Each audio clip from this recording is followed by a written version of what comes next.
Aku ntar udah mulai sih, udah mulai berjualan juga Mas Ipo gitu. Oh, jualan apa aja kalau boleh tahu? Salah satunya aku jualan British Propolis juga dong, karena kan udah pasti udah tahu hasilnya Wih, kan. Masya Allah. Sampai jualan. Iya, Terus aku juga jualan makanan juga nih Mas Ipo. iya, Aku juga jualan mie ayam, iya. mie amin, kayak gitu aku juga jualan juga. Iya sambil untuk Hmm, ngebantu-bantu juga dan untuk ini sih mengisi waktu juga ya Mas Ipo biar kita juga tetap apa namanya produktif. kepakai juga gitu. Oh, termotivasi juga. Saya masih ingat tuh, biasanya kan kalau kita ketemu kan bareng sama Astrid, sama Mbak Dira, biasanya kalau selain pengajian kita makan ramen. Makan ramen Iya. biasanya. Udah kangen banget ya ramen-ramenan ya. Hmm, sekarang nih udah Kayak gitu sih. udah udah udah berapa lama ya nggak makan ramen ya? Dan Iya ramen udah itu berapa kalau lama ya diri nggak sendiri makan? kurang enak gitu. Kalau Emangnya diri sendiri enaknya nggak harus enak makan di gitu. Jadi tempat. enaknya makan di tempat. Emang enaknya makan di tempat. Ya tapi jadi Nah, inilah jadi senang masak ya kan Mas Ipo. hmm, saya eh, saya seneng kan dan orang-orang pada jualan karena sebagian orang itu malu, tabu ya kalau jualan. Padahal siapa aja kan jualan gitu. Nabi Muhammad jualan, istri Nabi juga jualan gitu ya. Terus kalau kita lihat Benar. juga Syahrini jualan, Ya, Asanti jualan. Terus kita kadang-kadang merasa gengsi gitu kan. kita jualan. Jadi kayak ngalah-ngalahin Syahrini gengsinya. Enggak sih, nggak perlu malu ya Mas Ipo ya, kenapa mesti malu kan kita berusaha ikhtiar menjemput rezeki ya kan Mas Ipo, Mas aku nggak ada Mm-mm. salahnya sih. Malah seneng Ya, tahu jadi kayak kita jadi disibukkan sama hal-hal yang memotivasi diri gitu loh Mas Ipo. Menurut aku tuh penting banget apalagi di situasi kayak gini yang kalau misalnya kita cuma bengong, rebahan aja tuh kayaknya ngabisin waktu banget kan gitu. Mungkin waktu ya, ya. awal-awal agak ngerasa bosen sih Mas Ipo soal aduh ngapain lagi nih gitu kan cuman lama-lama kayak nggak bisa nih emang dari dulu emang hobinya tuh udah kerja ya Mas Ipo jadi kayaknya kalau nggak dipakai Ya, buat kerja tuh kayak ngerasa kurang live gitu loh jadi kayak udah ya, apa yang ya. bisa aku lakuin di rumah ya gitu jadi ya mungkin saat ini inilah yang bisa aku lakukan di rumah jadi berharap juga moga-moga ditunggu-tunggu ide-ide lainnya juga gitu. Ya. Kan Mbak Dira udah memfoto banyak artis ya, udah ratusan artis, ratusan tokoh gitu ya. Kira-kira yang paling berkesan ketika fotoin siapa ya? Paling berkesan salah satunya fotoin ibu negara kita itu Oh, pastinya jadi terus ketemu dengan beliau hmm, itu one of pengalaman yang aku nggak bisa lupain sih pastinya masih hmm. banyak sih sebenarnya pengalaman-pengalaman lainnya yang nggak bisa dilupain kalau mau disebut satu bentar ya harus inget-inget archive dulu. Kalau kalau kalau ini deh, kalau misalnya artis gitu atau yang ini mungkin ada punya kisah-kisah apa yang memorable gitu, siapa ya kira-kira? Memorable banyak masih kok semuanya memorable gimana dong Yang semuanya agak-agak inilah, mungkin memorable selected selected moment selected siapa ya gitu. mungkin lebih experience photoshoot kali ya experience photoshoot waktu itu pernah fotoin underwater itu salah satu experience yang seru banget waktu itu foto Hmm, hamil gigi waktu itu dia udah usianya udah 8 bulan ya kehamilannya dan itu kan challenging banget ya tapi emang dia hobinya emang suka berenang sih jadi tapi bagi hmm, aku experience baru kan aku juga ikut nyelam dan ikut motoin dia lagi hamil juga hmm. jadi tantangannya tuh 2 kali lipat gitu loh Mas Ipo gitu karena kan foto underwater sama foto biasa kan beda kan tantangannya jadi itu Ya, mungkin salah satu yang uh, Mbak Nagita ya, Mbak iya Nagita udah ya. kita jadi salah satu hal yang aku mungkin selalu teringat terkesan gitu tapi basically Ya. semua yang aku foto sih punya kesan sendiri-sendiri masing-masing dan semuanya juga baik-baik juga jadi Hmm, semuanya berkesan sih alhamdulillah. ya. Kalau sama BP juga pernah. Waktu itu fotoin Mr. Bean. Oh, foto DP juga seru juga tuh fotoin produk. Itu juga salah satu yang unik juga ya karena fotoin Mr. Bean, terus Mm-mm. fotoin action action figure komunikasi sama apa namanya BP-nya itu idenya Mas Ipo tuh, Mas Ipo datang udah bawa koper, udah kayak mau pergi kemana gitu kan, isinya drag action figure semua. Tapi itu seru. Sorry. Boleh tahu nggak kenapa waktu itu alasannya Mbak Dira menekuni bidang fotografi ini kenapa ya? Jadi gini Mas Ipo, itu perjalanan yang panjang sih sebenarnya. Karena untuk aku menemukan hobi fotografi pun nggak secara instan sebenarnya. Jadi waktu dulu aku Ya. masih kuliah, aku tuh memang seneng ini sih Mas Ipo, memang seneng. Oh jangan sedih, bahkan dulu di kuliah pernah ada mata kuliah fotografi nilaiku C. Oh, Tapi emang ya, aku ya. udah seneng ngambilnya gitu, emang udah seneng ngambilnya. Cuman ya itu kan mata pelajaran aja, jadi ya udah. Tapi cuman belajar film kalau nggak salah apa, bikin-bikin apa sih foto dari film gitu. Terus udah gitu kayak setelah itu kan aku emang suka jalan-jalan, emang suka travel. Hal-hal kecil sih sebenarnya dari hal yang sangat kecil. Setiap sebelum makan nih makanannya lucu aku foto dulu, jalan-jalan pemandangannya lucu aku fotoin, jadi kemana-mana aku bawa kamera Hmm. sih. Jadi dari situ sih Mas Iko aku memberanikan diri,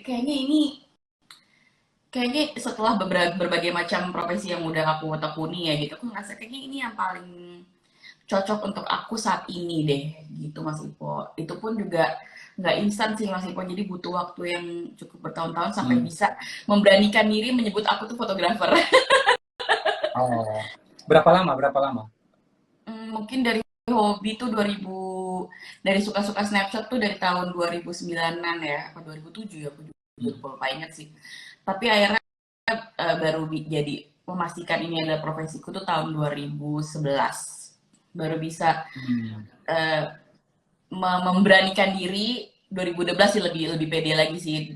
2011 tuh masih kayak Hmm. aduh berani nggak ya nyebut gue tuh fotografer gitu, karena kan masih belajar gitu kan. Ya, ya. 2012 kali aku benar-benar ngerasa profesinya apa fotografer gitu. Tuh. Ya, jadi bagi teman-teman ya, misalnya kalau punya hobi ya, kalau punya hobi, mungkin hobi kita itu bisa kita apa ya, kita optimalkan dalam Bisa bentuk banget. kebaikan, dalam bentuk amal, bahkan juga bisa untuk mencari nafkah gitu ya. Di Ya, bisnis kan juga bisa. iya. Nah, jadi kalau ada hobi dan memang rasa-rasanya kita suka dengan itu dan itu memang potensinya ada, peluangnya ada, kenapa kita nggak manfaatkan gitu kan? Benar-benar Jadi banget. kan sangat menyenangkan ya, sangat menyenangkan kalau kita punya hobi ya, sesuatu yang kita suka ternyata itu menghasilkan Benar banget. daripada kita melakukan sesuatu yang kita tidak suka dan duitnya seret. Waduh, itu kan repot. Terus Udah ini sih nggak masih suka, pengen, duitnya seret. Gimana? dan gak ada kata terlambat sih menurut aku ya Mas Ipo ya. Maksudnya aku juga memulai Oh, karirku juga bukan di usia yang belia gitu. Cek lah belia, maksudnya nggak lulus kuliah terus langsung nemu passion, enggak kan, maksudnya bertahun-tahun baru baru bisa. Jadi kayak maksudku nggak ada kata terlambat sih, kayak gue udah umur segini nih kayak udah nggak bisa deh, enggak sih menurut aku. Peluang passion tuh bisa ditemukan kayak anytime gitu, jadi nggak ada kata terlambat untuk memulai sih. ya. Nah, terus itu kan dulu pernah dapat C, ya kan? Dapat C. Iya, Itu apa rasanya sekarang ternyata akhirnya bisa, itu rasanya gimana? Gimana? rasanya jadi sebenarnya nilai akademis tuh gak berpengaruh ya, bukan sorry bukan gak berpengaruh sih, tapi um, maksud aku nggak diri itu sih Mas Ipo, karena Hmm. ya ya maksudnya kayak dulu mungkin itu lebih ke teknis sekali kan, mesti nyuci film, mesti ngeburn apa gitu kan Mas Ipo gitu kan. Ya. Sekarang jauh lebih challenge-nya jauh beda kan, sekarang kan digital kayak gitu sih. Jadi menurut aku tuh apa ya, nggak ada salah sih, malah jadi pengalaman sih Mas Ipo, kayak malah jadi Hmm. seru, malah jadi sebuah cerita menurut aku ya gitu. Ya, ya, ya. Dan aku dulu seneng loh Ya. waktu mata kuliah fotografi itu kan cuma 1 semester. Aku seneng foto-fotonya, kayak aku jadi experience sana sini, bikin konsep sana sini. Emang ternyata waktu itu aku mungkin belum suka fotografi, ya maksudnya belum suka, tapi sebenarnya mungkin dalam hatiku udah seneng gitu experience. Ya SMA ya, SMA itu saya kan tidak berani berdiri di depan kelas ya, Mm-mm. jadi kelas yang waktu itu cuma puluhan orang ya, itu saya nggak berani. nggak pede ngomong di hadapan teman-teman, nggak pede ngomong di hadapan guru.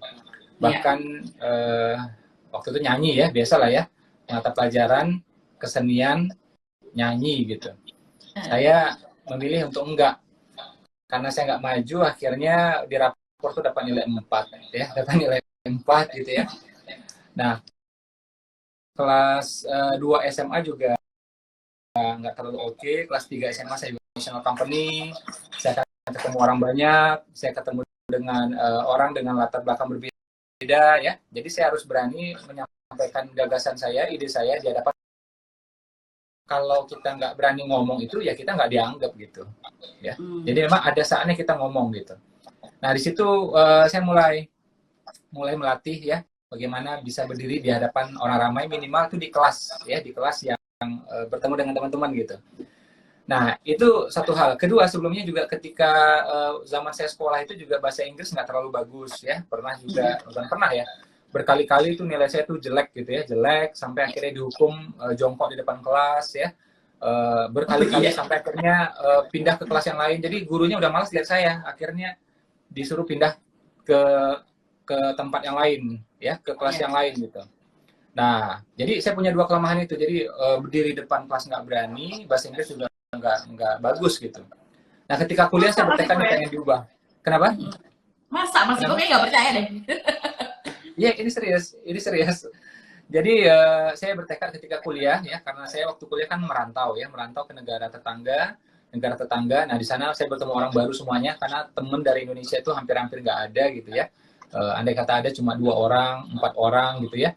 Nah, jadi di situ saya harus bisa bahasa Inggris, harus berani bicara di depan kelas. Nah, akhirnya memang nekat beneran. Jadi setiap kali ada tugas kelompok gitu ya, saya berusaha jadi ketua grup ya.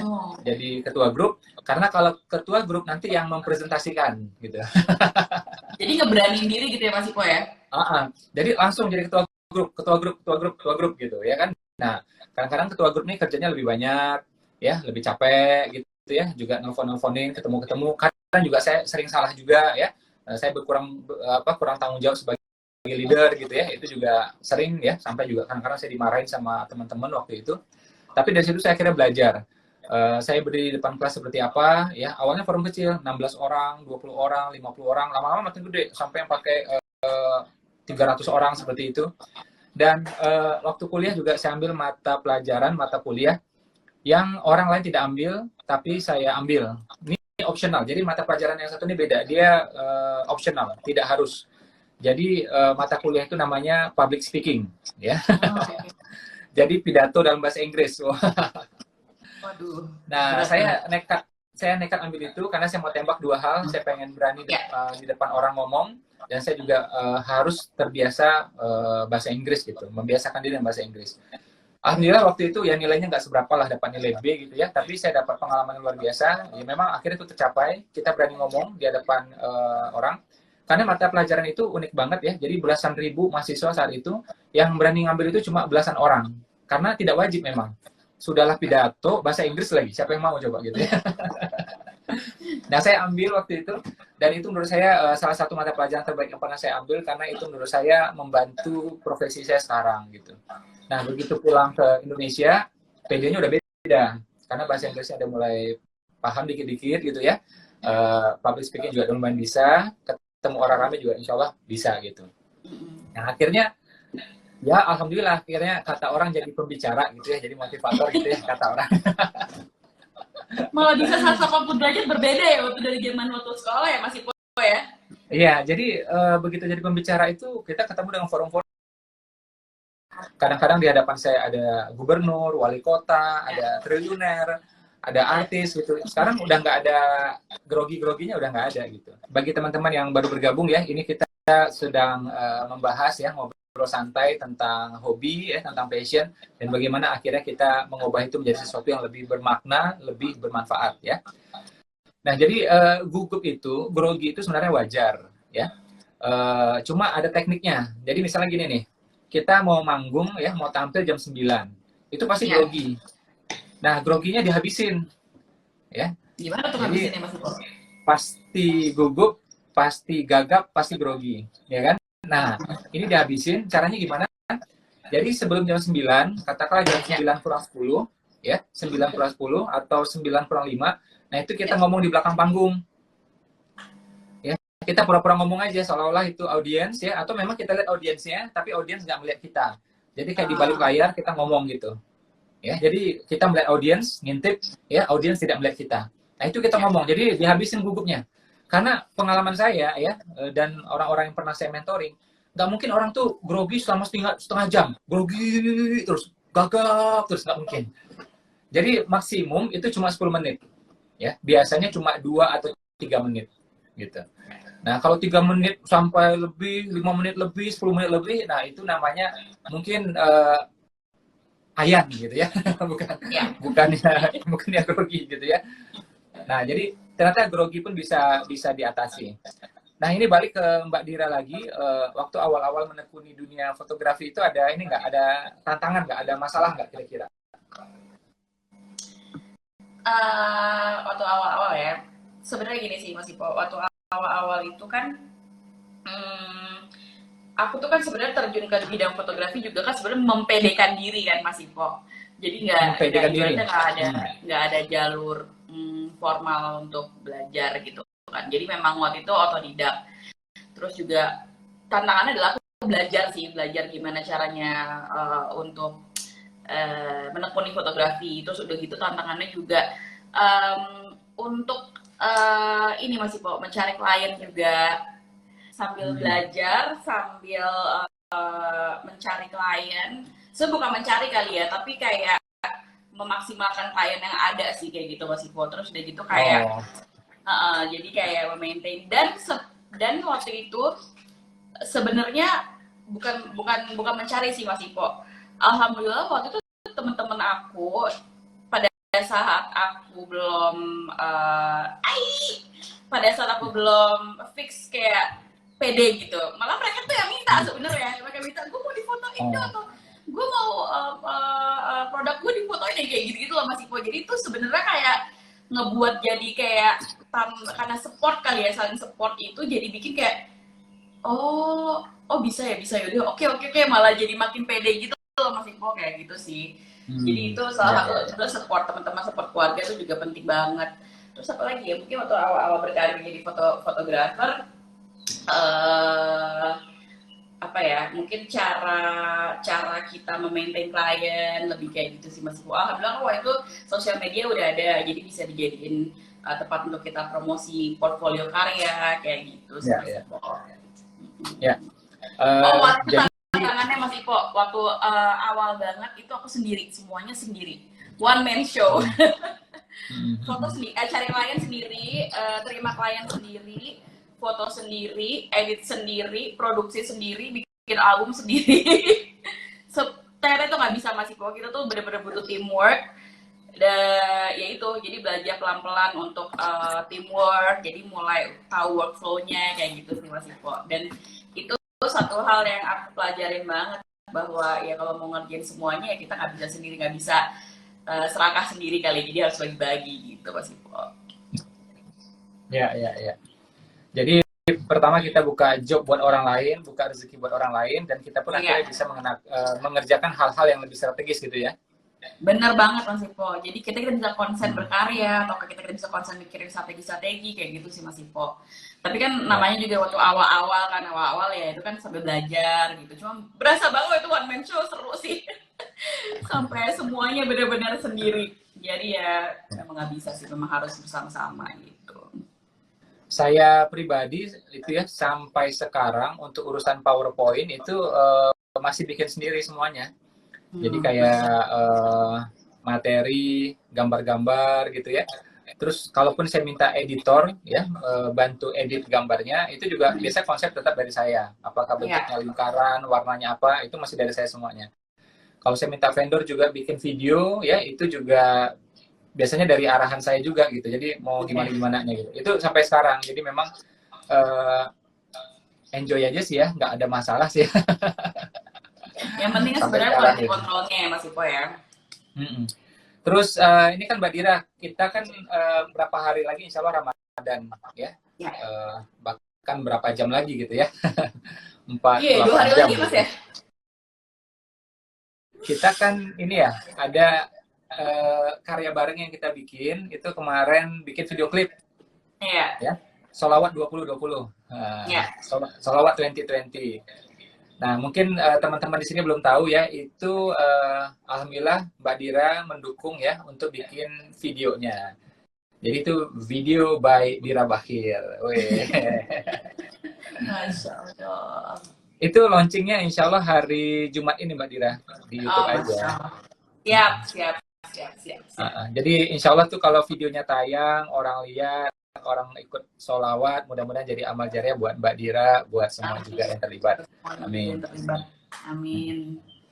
Oke, Mbak Dira, kita punya waktu sekitar 2 menit lagi. Ini kita hari ini kita agak ringkas gitu ya, karena Mbak Dira nih kayaknya kegiatannya banyak banget gitu ya. Saya nggak enak ganggu lama-lama. Oh, banyakan Mas Ipo lah. Mungkin Mbak Dira bisa kasih ini deh, apa ya? Mungkin kasih insight ya, kasih advice buat teman-teman yang mungkin lagi menggali passionnya, menggali bakatnya. Mungkin kalau kalimat langsung dari Mbak Dira mungkin lebih powerful. Silakan Mbak Dira. Iya, mungkin teman-teman yang lagi mencari passion atau lagi sudah baru menemukan passion itu, jadi jangan ragu-ragu buat menggali itu, jangan ragu-ragu buat explore, terus apa ya, pokoknya selagi masih punya passion itu, bener-bener ini aja, jalanin terus gitu, dan apa ya, jangan ngerasa nggak pede, karyanya nggak bagus, atau kurang bagus menurut mata orang, apa kan itu masukan sebenarnya, tapi selama kita suka ngejalanin dan sesuai, dan maksudnya di jalan yang sesuai ya gitu, kita jalanin aja, karena siapa tahu passion, kalau misalnya kita ngejalanin sesuatu yang kita suka dan kalau itu bisa menghasilkan, kan pasti rasanya jadi lebih happy ya, lebih udah dapat penghasilan, terus passionnya juga tersalurkan, jadi itu kayak bonus gitu, apalagi kalau misalnya orang suka, itu adalah bonus buat aku gitu. Jadi bagi kalian yang punya passion terutama di bidang fotografi, menurut aku jalanin aja, terusin, terus mulai cari-cari nih di mana kira-kira fotografi apa yang kalian suka. Jadi sebelum invest barang-barangnya, pastiin dulu kira-kira minat kalian lebih. Ya, kalau sekarang saya punya hobi baru yaitu jualan. Nah, itu juga hobi baruku Mas Ipo. Mungkin teman-teman ada yang nggak suka jualan, nggak apa-apa. Tapi nanti begitu duitnya lumayan, pasti jadi hobi ntar. Jadi hobi ya. Gimana nih tips dari Mas Ipo nih buat yang baru-baru mulai berjualan nih? Tipsnya apa nih Mas Ipo? Ya, ada beberapa tips sederhana, tapi ini powerful banget ya, powerful banget. Apa itu? Pertama, ada baiknya, ini kalau kita pengen masif ya, massal gitu ya, ada baiknya berupa produk ya. Jadi kalau produk ini bisa dikirim gitu, cepat gitu. Nah, kalau jasa itu kan kita akhirnya harus buka cabang ya, buka cabang. Jadi kalau yang pemula, duitnya terbatas, itu mungkin agak repot. Tapi kalau barang, produk itu bisa langsung dikirim, satu. Kedua, kalau jualan ini ya, selagi kita pemula ya, saran saya, yaitu cari barang yang memang ringan, kecil. Jadi itu memudahkan kita mengirim, ongkirnya hemat, disimpan juga hemat. Ya. Jadi misalnya nih ya, kayak ini barang orang lain ya, bukan barang saya. Misalnya kayak gini, ini kan kecil. Jadi kalau dikirim itu pasti hemat ongkir. Kalau disimpan juga pasti hemat space. Ini juga sama ya, produk lain gitu ya. Kalau ini yang produk saya gitu ya. Nah, jadi kalau dia kecil itu dia akan hemat space dan hemat ongkir gitu. Nah, yang ketiga saran saya adalah kalau bisa ya, barang kita itu memang yang cari apa ya? Orang pasti perlu dalam maksimum tuh 3 minggu. Oke. Jadi ya, maksimum banget 4 minggu. Kenapa? Karena kita pemula. Jadi jangan sampai kita cari-cari customer terus tiap bulan. Kita ini pemula, duit terbatas, pengalaman terbatas. Jadi kalau dorong atau maksimum per 4 minggu. Nah, ini sangat menolong kita. Ya, sangat menolong kita. Nah, syukur-syukur lagi kan memang barangnya bermanfaat. Jadi bukan sekedar seru-seruan, bukan sekedar asik-asikan ya, karena memang apa yang kita jual ini kalau boleh sih jadi amal jariah. Ya, karena orang dapat manfaat ya, orang ngomongin ya. Nah, itu jadinya ya insya Allah manfaat lah. Karena Ya. kayak misalnya ya acara hari ini gitu ya. Jadi saya juga walaupun ini singkat hanya setengah jam, saya pengen ini juga acaranya manfaat. Jangan sampai seru-seruan doang, yang klik rame, yang view rame, tapi nggak jelas dapat apa gitu. Nah, saya pengen walaupun setengah jam, tetap orang dapat sesuatu. Begitu dia terapkan dalam hidupnya, bawa perubahan ya, ada kebaikan. Nah, itu kan insya Allah jadi amal jariah buat Mbak Dira juga. Mudah-mudahan juga buat saya. Amin. Gitu, Mbak Dira.